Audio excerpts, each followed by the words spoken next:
भरत ही बिसरे पितु मरन, सुनत राम बन गौन। हेतु अपन पौ जान जिए, थकित रहे धरि मौन।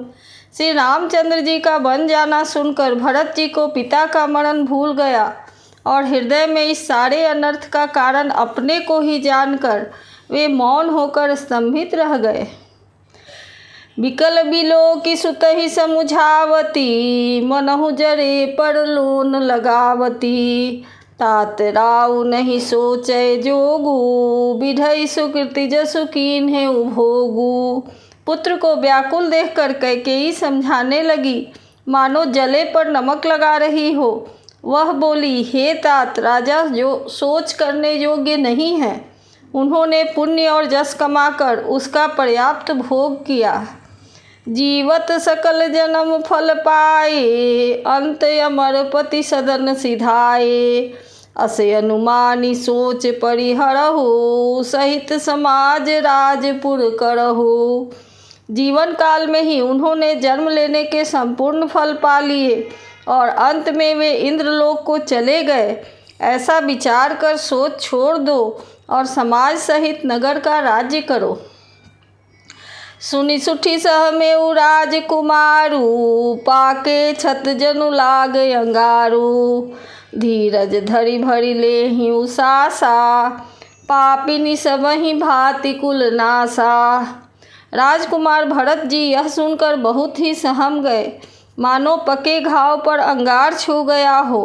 उन्होंने धीरज धरकर बड़ी लंबी सांस लेते हुए कहा, पापिनी, तूने सभी तरह से कुल का नाश कर दिया। जौ पै कुरुचि रही अति तोही, जन्मत काहे न मारे मोही। पेड़ काटि तय पालौ सींचा, मीन जियन नीति बाड़ी उलीचा। हाय, तेरी ऐसी ही अत्यंत बुरी इच्छा थी तो तूने जन्मते ही मुझे मार क्यों नहीं डाला। तूने पेड़ को काट कर पत्ते को सींचा है और मछली के जीने के लिए पानी को ही उलीच डाला। हंस बंस दशरथ जनक, राम लखन से भाई। जननी तू जननी भई, विधि सन कछु न बसाई। मुझे सूर्यवंश का संबंध दशरथ जी सरीखे पिता और राम लक्ष्मण से भाई मिले, पर हे जननी, मुझे जन्म देने वाली माता तू हुई। क्या किया जाए, विधाता से कुछ बस ही नहीं चलता। जब मैं कुमति कुमत जिए ठयऊ, खंड खंड होय हृदय न गयऊ। बड़ मागत मन भई नहीं पीरा, गड़ी न जीह मुँह पड़ेऊ न कीरा। अरे कुमति, जब तूने हृदय में यह विचार ठाना, उसी समय तेरे हृदय के टुकड़े टुकड़े क्यों नहीं हो गए। वरदान मांगते समय तेरे मन में कुछ भी पीड़ा नहीं हुई, तेरे जीभ गल नहीं गई, तेरे मुंह में कीड़े नहीं पड़ गए। भूप प्रतीति तोड़ी किमि कीन्ही, मरल काल विधि मति हरि लीन्ही। विधि हुन नारी हृदय गति जानी, सकल कपट अघ अवगुण खानी। राजा ने तेरा विश्वास कैसे कर लिया। जान पड़ता है विधाता ने मरने के समय उनकी बुद्धि हर ली थी। स्त्रियों के हृदय की गति विधाता भी नहीं जान सके। वह संपूर्ण कपट, पाप और अवगुणों की खान है। दर्शकों, मुझे माफ़ कीजिएगा, क्योंकि ये नारी का जो अवगुण है वो सब नारियों पर लागू नहीं होता है। जो मूर्ख है उनके ऊपर लागू होता है। सरल सुशील धर्म रत राऊ, सो किमि जानै तीय सुभाऊ। अस को जीव जंतु जग माही, जहि रघुनाथ प्राण प्रिय नाही। फिर राजा तो सीधे सुशील और धर्मपरायण थे, वे भला स्त्री स्वभाव को कैसे जानते। अरे जगत के जीव जंतु में ऐसा कौन है जिसे श्री रघुनाथ जी प्राणों के समान प्यारे नहीं हैं। भेयति अहित राम तेउ तोही, को तू हसी सत्य कहु मोही। जो हसी सो हसी मुँह मसिलाई, आँख ओट उठी बैठ ही जाई। वे श्री राम जी भी मुझे अहित हो गए। तू कौन है, मुझे सच सच बता। तू जो है सो है, अब मुंह में स्याही पोत कर मुंह काला करके उठ, मेरी आँखों की ओट से जा बैठ। राम विरोधी हृदय ते प्रगट कीन्ह विधि मोहि, मोह समान को पातकी बादि कहूँ कछु तोहि। विधाता ने मुझे राम जी से विरोध करने वाले हृदय से उत्पन्न किया। विधाता ने मुझे राम के विरोधी जाहिर किया। मेरे बराबर पापी दूसरा कौन है, मैं व्यर्थ ही तुझे कुछ कह रहा हूँ। सुनि शत्रुघ्न मातु कुटिलाई, जरहि गात ऋष कछु न बसाई। तेहि अवसर कुबरी तह आई, बसन विभूषण विविध बनाई।